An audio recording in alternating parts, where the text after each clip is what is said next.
ஒரு அறிவிப்பு வெளிவந்தது. திடீரென்று வழக்கறிஞர்கள் சமூக நீதி பேரவையின் தலைவராக ஒருவரை நியமனம் செய்தார்கள். எனக்கெல்லாம் மிகுந்த அதிர்ச்சி. நியமனம் செய்யப்பட்ட அவர் என்னை பொறுத்தவரை அடிப்படையிலே ஒரு வழக்கறிஞராக கூட தகுதி இல்லாதவர்.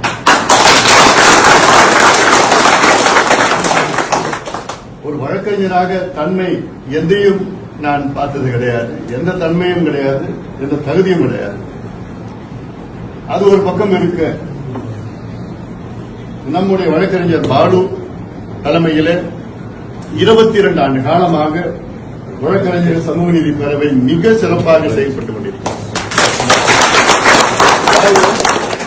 நாங்கள் கட்சி சார்பிலே, கட்சியின் அடிப்படையிலே நாங்கள் களத்திலே வேகமாக செயல்பட எங்களுக்கு தைரியம் கொடுப்பது வழக்கறிஞர்கள் சமூக நீதி பேரவை தான்.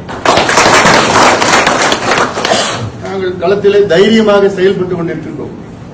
எது வேணாலும் பார்த்துக்கலாம்.